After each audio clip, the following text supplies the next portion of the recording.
Well, we're continuing our interview with Ben Brown, our state extension ag economist and marketing specialist. And one thing we didn't talk about, we talked about corn and soybean marketing, but how about winter wheat here in Missouri? That's become kind of a distant third grain crop, but it does have some potential, doesn't it? Yeah, so I think winter wheat gets kind of left out of a lot of conversations anymore because, frankly, it's we've lost acres across the state. Even when wheat prices got high a couple of years ago, and I was asking people that had historically grown wheat, like maybe 10, 15 years earlier, asking them, hey, are you considering growing wheat? And most of the times the conversation would turn around to, I'm not sure I know how to grow it anymore. And if I did grow it, I don't know where to take it, right? And the same thing could be said about grain sorghum in Missouri. We used to have a lot more grain sorghum than what we do today. It's always interesting. I drive up and down 70 a lot, and so there are several fields on 70 for grain sorghum,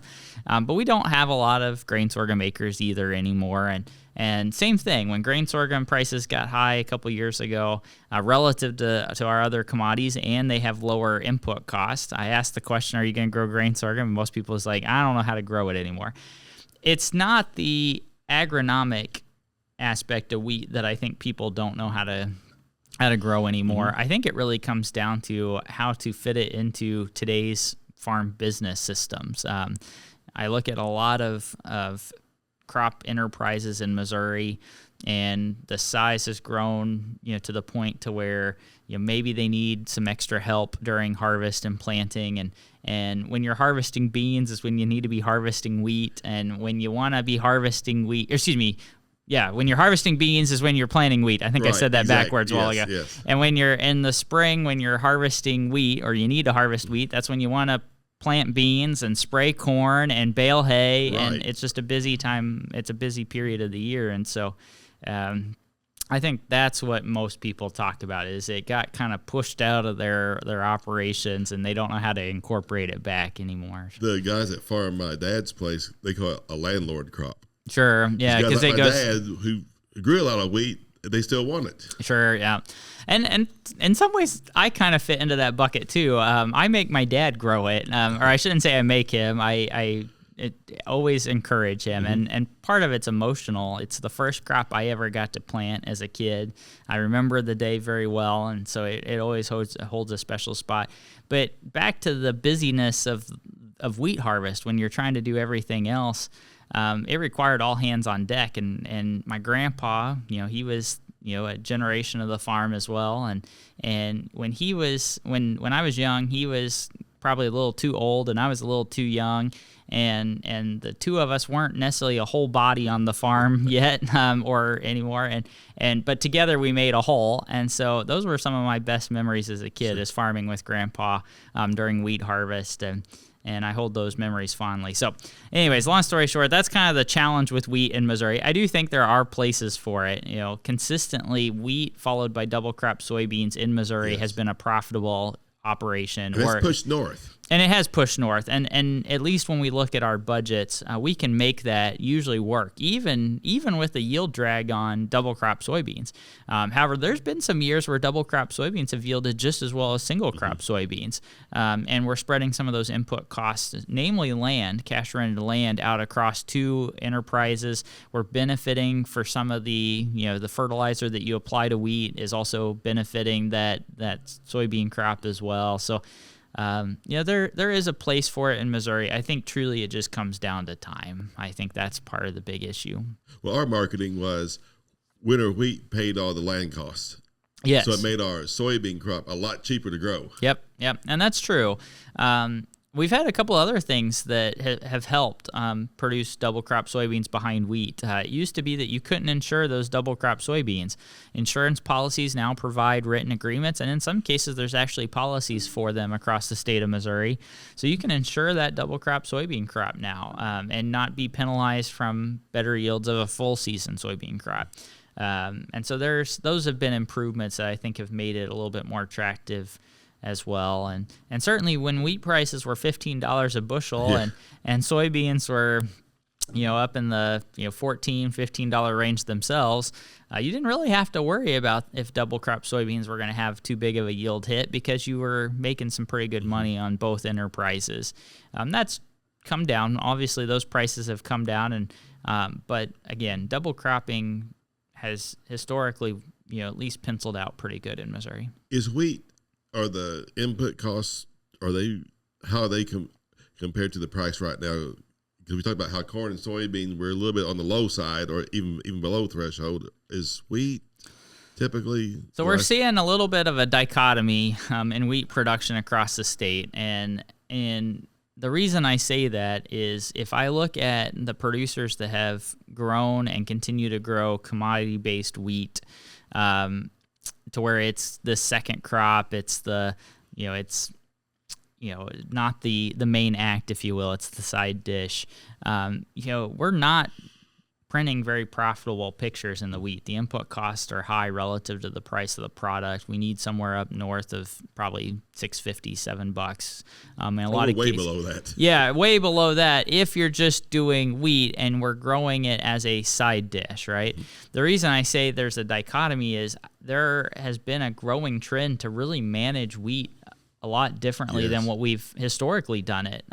Adding fungicides to that product, fertilizer management as well, and planting populations, right? Like we can sit here and I can actually make a case for if we manage wheat intensively, it actually has the opportunity to pencil out pretty strong to even profitable. And then you're following up with a second crop soybean behind it, or a double crop of soybeans behind it. Now, what does this mean? It's going to require a lot more labor. And so when we do double cropped wheat and bean budgets, we almost doubled the wheat labor cost because it does take more management. And again, it's this kind of new era of treating wheat as a main act, if you will. And I hate saying that because I like wheat, but it's one of those things to where if you treat wheat and manage it as a crop, you can make some money in it as well. Well, I think a good friend of mine summarized this up. He said, if you're managing wheat like you did in the 80s and 90s, you're losing money. Mm-hmm. You've got to make that next step. As an agronomist, one of the things I like to look at is that wheat is a fantastic cover crop. Mm-hmm. And it's usually the cheapest form of cover crop as well. It really is. And if you have the time in October, you can plant it. And you don't have to put a lot of inputs into it yet, but if it comes around March, it's looking pretty good, and fertilizer prices are right, and maybe the corn's still low, wheat maybe rebounding. You have that opportunity that you can still manage it high. Mm-hmm. You can still put your fungicides on, split your nitrogen, and then double crop soybeans. So that does give you an option. Yeah, no, I agree with that. Wheat's a very maybe a little bit underappreciated crop anymore, just because there's enough things that have changed that the old arguments of why people don't double crop aren't there anymore. Right. Now, if everybody starts growing double crop wheat, we're just going to tank this wheat market and we'll be back to having a new excuse. But there have been places where double crop wheat has been a profitable enterprise. And on grain sorghum, we always were thinking that the poultry industry we could ride on that, but not so much anymore? No, I think we continue to see that being a driver. And the biggest use of grain sorghum, so two things on the grain sorghum side. One of the biggest domestic uses is in poultry and bird feed and stuff like that. And that continues, as we talked about on corn, it continues to maybe see a little bit of growth here in the next couple of years. We have to think we're maybe in a down trough here.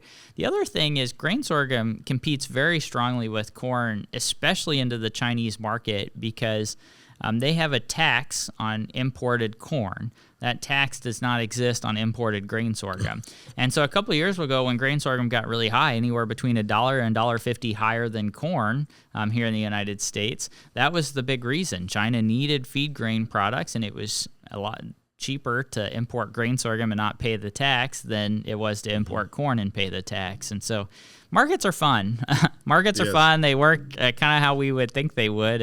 And that was a big driver of why grain sorghum got so high. And Mexico and China, both big markets for grain sorghum exports from the United States. And Missouri is our yields are pretty good in grain sorghum compared to Texas and Oklahoma, the drier areas. Yeah, I was looking at just the comparison this morning.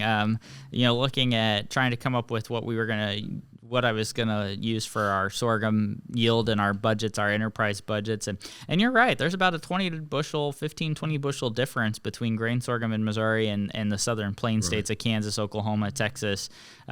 Moisture helps, and certainly I think that's been a player there too. Even though it's drought tolerance, it is. To me, one of the big reasons why we don't see as much grain sorghum is that corn is much more drought tolerant than it used to be. Yeah, sure. I mean, it's fun how, you get to the end of a career and you look back at an industry and how the industry has evolved, right? And we could sit here and talk about all these things that have changed that have kind of ruined maybe our previous arguments of like why we don't do things the way we do. And I think, grain sorghum is one of those, right? Like it was the drought resilient crop, but now corn's got some really good traits. Look at you could look at this year, you could look at last year and just say, given the dryness that we saw in Iowa, given the dryness that we saw across, Illinois this year, to still be producing 225 bushel per acre corn in Illinois, 215 bushel per acre corn in Iowa, it's kind of amazing. Last year, we had a very regional drought in central Missouri. At Sanborn Field, we had less rainfall during the growing season. You had to go back to the 50s because it was drier than it was in 12 and 88 and 80. Yep. But the corn still made 100 bushel per acre. Yeah, right. Why did it make that 100? I have no idea what it used. It's tremendous. It is amazing. Yes, it is. It is amazing. Well, let's just move then. We talked a little bit about input costs, but how about rental rates on our input costs? Yes. So as we think about 2025 and the year ahead, right, I do think we will see a little softening in certain input cost categories. Fertilizers, chemical costs, I think will be a little bit lower in the year ahead, just given the profitability that we see in the sector and the demand of the profitability. That's kind of what I'm thinking for the 2025 crop. I realize the fertilizer market hasn't broke substantially yet, at least this fall, and there's a lot of dynamics in the global marketplace that are causing fertilizer prices to remain high and will be a challenge for us. But I do think fertilizer price on a per acre basis come down in 2025.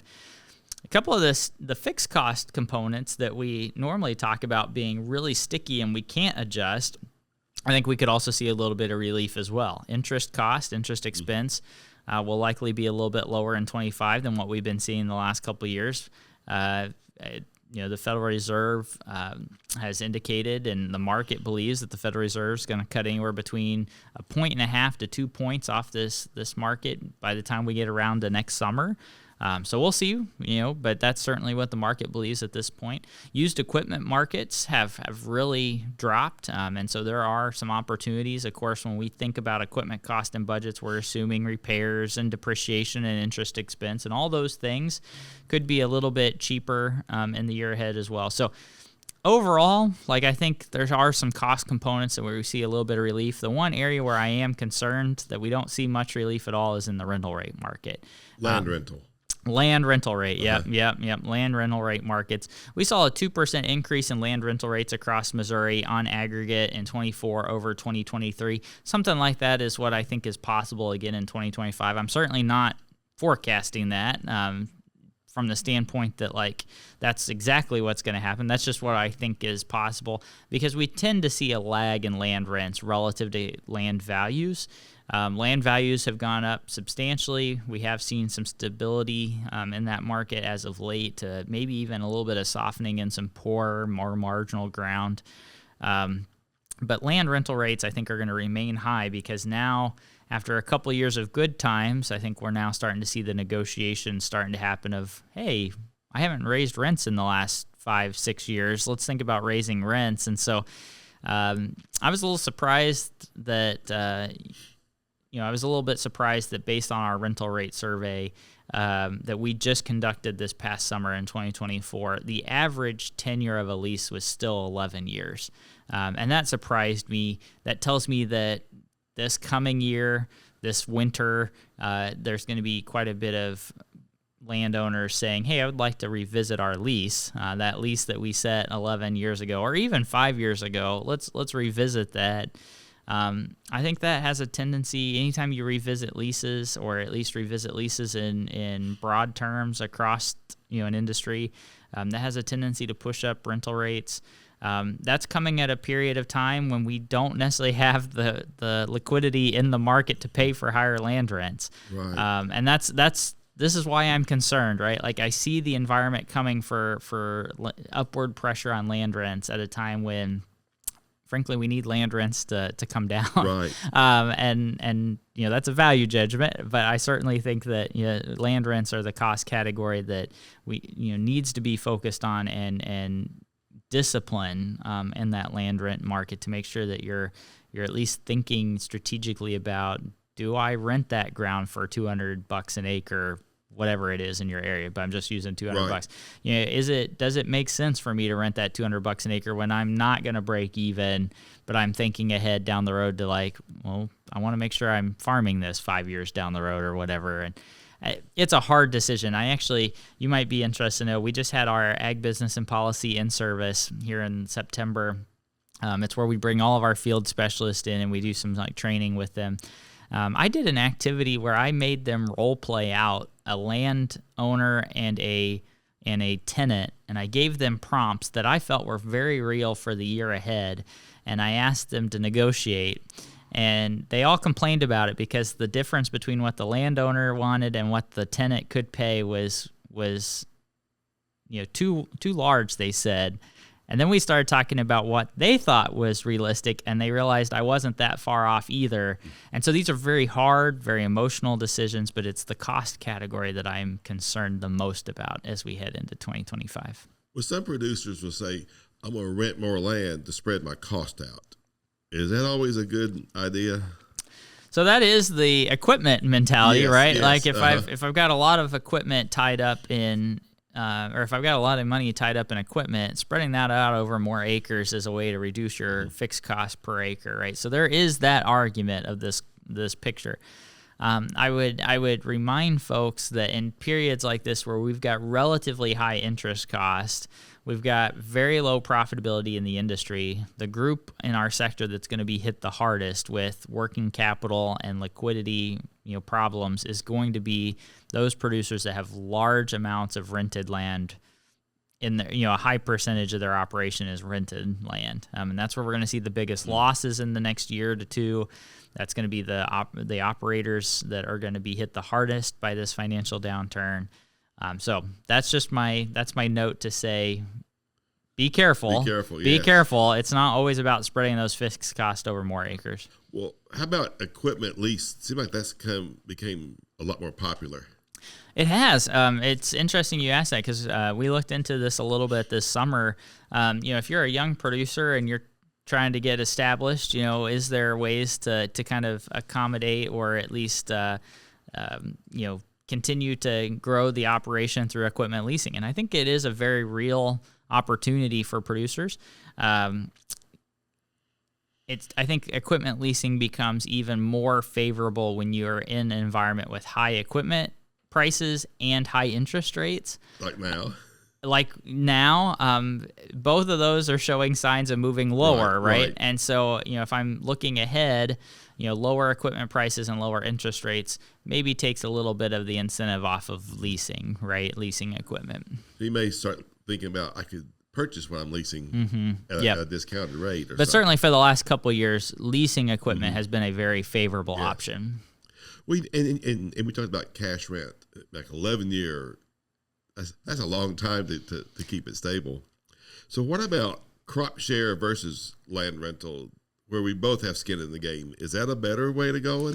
Yeah, so it used to be, I've said that a lot today. It used to be, you were giving me a hard time before this about economists are good at telling us why, what had happened and kind of revisiting, right? Well, having a brother in the industry helps. Yeah. And so it used to be is a common phrase, right? It's Yes.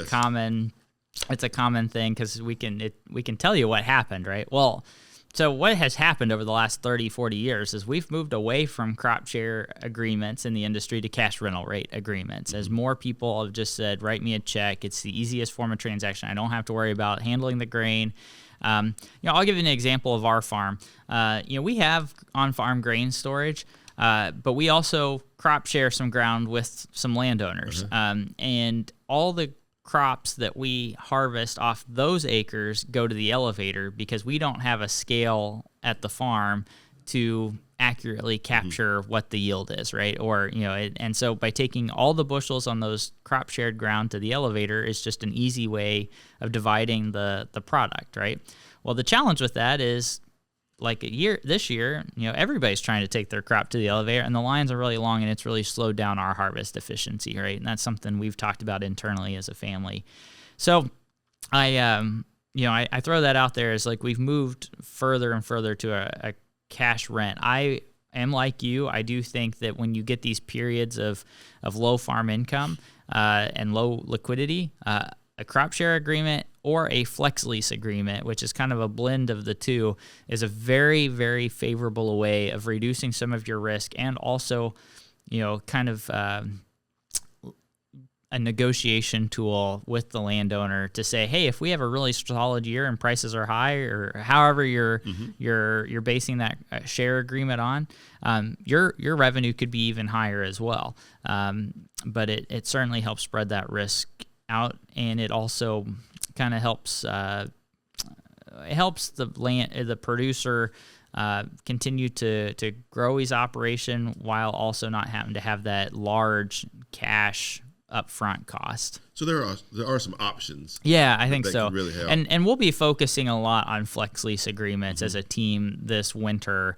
And part of the reason for that is if I'm right, and I think we're going to see some pressure on these negotiations for land rents. This is what we in the industry call an endowment effect, which is a fancy word that basically says it's what I have now. And so you asking me to give up money, by a lower rent, that's going to hurt me.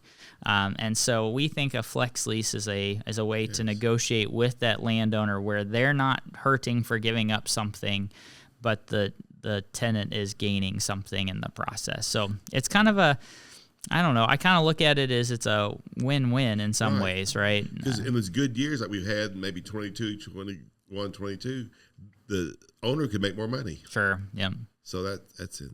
Well, Ben, it's been great. Is there anything you want to end us with? Any subject we haven't talked about? I would love to talk about something positive. That's the hard part. It's coming up with the positive things right now. I think, my positive is I remain extremely optimistic about our young producers in our industry. I get the opportunity to work with college students, and I'm constantly amazed at their creativity and entrepreneurship to return back to the family operation or any operation and find a way to make it work. Well, that's fantastic. And I always say adversity brings opportunity. Sure, yep. And low crop prices right now, maybe you could explore different crop rotations, different other opportunities. Sure. Or flex leases, for example. All right. Well, thanks so much, man. And this is it for Tim's Take. We'll see you next time.